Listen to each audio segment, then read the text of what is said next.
Hello, ഇന്ന് നമുക്ക് healthy ആയിട്ടുള്ളൊരു ബ്രൗണി ഉണ്ടാക്കിയെടുത്താലോ? തടിയുള്ളവർക്കും അതുപോലെ ഹെൽത്തി ആയിട്ട് ചിന്തിക്കുന്നവർക്കും ഷുഗർ ഉള്ളവർക്കും ഒക്കെ പറ്റിയിട്ടുള്ള ഒരു അടിപൊളി ബ്രൗണിയുടെ റെസിപ്പിയാണ് കേട്ടോ. അതിന് വേണ്ടിയിട്ട് 1/2 കപ്പ് ഓട്സാണ് എടുത്തിട്ടുള്ളത്. അതിലേക്ക് 1/2 കപ്പ് ഇളം ചൂടുള്ള പാലും കൂടെ ഒഴിച്ച് കൊടുത്തിട്ട് ഒരു 10 മിനിറ്റ് നമുക്കൊന്ന് സോക്ക് ചെയ്യാൻ വേണ്ടിയിട്ട് മാറ്റി വെക്കാം. നന്നായിട്ടൊന്ന് മിക്സ് ചെയ്തിട്ട് അടച്ചു വെച്ചിട്ട് 10 മിനിറ്റ് സോക്ക് ചെയ്യാൻ വേണ്ടിയിട്ട് മാറ്റി വെക്കാം. 10 മിനിറ്റിന് ശേഷം നന്നായിട്ട് തന്നെ അത് സോക്കായിട്ട് കിട്ടിക്കോളൂ കേട്ടോ. അപ്പോൾ അതാ 10 മിനിറ്റൊക്കെ കഴിഞ്ഞിട്ടുണ്ട്. അപ്പോൾ അതൊക്കെ നന്നായിട്ട് തന്നെ സോക്കായിട്ട് വന്നിട്ടുണ്ട്. ഇനി നമുക്കതിലേക്ക് ഒരു മുട്ട ഒഴിച്ചു കൊടുക്കാം. നമ്മൾ കുറഞ്ഞ ചെറിയൊരളവിലാണ് ഉണ്ടാക്കിയെടുക്കുന്നത് കേട്ടോ. അപ്പോൾ അതിലേക്ക് ഒരു മുട്ട ഒഴിച്ചു കൊടുത്തിട്ടുണ്ട്. പിന്നെ 2 ടേബിൾ സ്പൂൺ ബട്ടർ മെൽറ്റ് ചെയ്തതാട്ടോ ചേർത്ത് കൊടുക്കുന്നത്. അതും ചേർത്ത് കൊടുത്തതിന് ശേഷം പിന്നെ മധുരത്തിന് വേണ്ടിയിട്ട് നമ്മൾ തേനാട്ടോ ചേർത്ത് കൊടുക്കുന്നത്. 3 ടേബിൾ സ്പൂൺ തേനാണ് കേട്ടോ എടുത്തിട്ടുള്ളത്. ഇതൊരു മീഡിയം മധുരമാണ്. അതിലും കൂടുതൽ വേണമെന്നുണ്ടെങ്കിൽ ഒരു 4 ടേബിൾ സ്പൂണൊക്കെ ചേർത്തോളൂ. പിന്നെ 2 ടേബിൾ സ്പൂൺ കൊക്കോ പൗഡർ ചേർത്ത് കൊടുക്കുക. ഒരു നുള്ള് ഉപ്പ് കേട്ടോ. അതും കൂടെ ചേർത്തിട്ട് ബീറ്റർ ഉണ്ടെങ്കിൽ ബീറ്റർ വെച്ചിട്ട് നന്നായിട്ടൊന്ന് മിക്സ് ചെയ്തെടുക്കാം. പിന്നെ മിക്സിയുടെ ജാറിൽ അടിച്ചെടുക്കണമെന്നുണ്ടെങ്കിൽ അങ്ങനെയും ചെയ്യാം കേട്ടോ.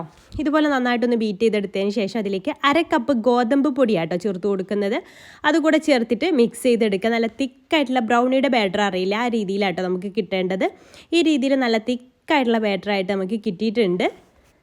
നമ്മളിവിടെ മധുരത്തിന് വേണ്ടിയിട്ട് തേൻ മാത്രമേ യൂസ് ചെയ്തിട്ടുള്ളൂ കേട്ടോ. അപ്പോൾ നിങ്ങൾക്ക് തേന് വേണ്ട, പഞ്ചസാരൻ്റെ മതി എന്നുണ്ടെങ്കിൽ അങ്ങനെ ചെയ്യാം. പക്ഷേ ഹെൽത്തി വെർഷൻ ആയതുകൊണ്ടാണ് ഞാൻ തേൻ യൂസ് ചെയ്തിട്ടുള്ളത്. ആ ഒരു തിക്നെസ്സിലാണ് നമ്മൾ ചെയ്തെടുക്കുക. ഞാൻ ഇതുപോലത്തെ കപ്സിലാട്ടോ ചെയ്തെടുക്കുന്നത്.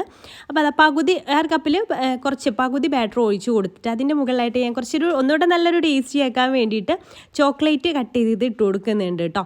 ഇതുപോലെ ചോക്ലേറ്റ് ഇട്ട് കൊടുത്തതിന് ശേഷം അതിൻ്റെ മുകളിൽ ബാക്കി ബാറ്ററും കൂടെ ഒഴിച്ച് കൊടുക്കാം. എന്നിട്ട് ഇതുപോലെ ഒന്ന് ടാപ്പ് ചെയ്ത് കൊടുക്കുക. അതിൻ്റെ മുകളിലായിട്ട് കുറച്ച് നട്ട്സൊക്കെ ഉണ്ടെങ്കിൽ അതൊന്ന് ക്രഷ് ചെയ്തിട്ട് ഇട്ട് കൊടുക്കാം കേട്ടോ. ഞാൻ കുറച്ച് ബദാം ഒന്ന് ക്രഷ് ചെയ്തിട്ട് ഇട്ട് കൊടുക്കുന്നുണ്ട്. ഇതുപോലെ 4 എണ്ണത്തിലാണ് കേട്ടോ ബാറ്റർ റെഡിയാക്കി എടുത്തിട്ടുള്ളത്. ഞാൻ ഓവനിലാണ് ചെയ്യുന്നത്. 150 ഡിഗ്രി പ്രീ ഹീറ്റ് ചെയ്തെടുത്ത ഓവനിൽ 10 മിനിറ്റ് പ്രീ ഹീറ്റ് ചെയ്തെടുത്ത ഓവനിൽ വെച്ചിട്ട് ഒരു 20-25 മിനിറ്റാണ് കേട്ടോ അത് ബേക്ക് ചെയ്തെടുക്കാൻ വേണ്ടിയിട്ട് ടൈം എടുത്തിട്ടുള്ളത്. നമുക്ക് കേക്കൊക്കെ ബേക്ക് ചെയ്യുന്ന പോലെ പാനിൽ ഇറക്കി വെച്ചിട്ടും ചെയ്തെടുക്കാം. ചൂടോടുകൂടെ കഴിക്കുമ്പോൾ പ്രത്യേക ഒരു ടേസ്റ്റാണ്. കാരണം ഉള്ളിൽ ആ ഒരു ചോക്ലേറ്റൊക്കെ മെൽട്ടായിട്ട് വരുമ്പോൾ ഉള്ള ആ ഒരു ടേസ്റ്റ് പ്രത്യേക ഒരു ടേസ്റ്റാണ്.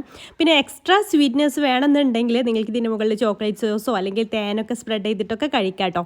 എന്നാലും നല്ല ഹെൽത്തി വെർഷനായിട്ടുള്ള നല്ല ടേസ്റ്റി ആയിട്ടുള്ള ഒരു അടിപൊളി ബ്രൗണിയാണ്. അപ്പോൾ നിങ്ങൾക്ക് ആർക്കെങ്കിലും ഈ റെസിപ്പി ഇഷ്ടമായിട്ടുണ്ടെങ്കിൽ ട്രൈ ചെയ്ത് നോക്കുന്ന സമയത്ത് ഫീഡ്ബാക്ക് അറിയിക്കണേ.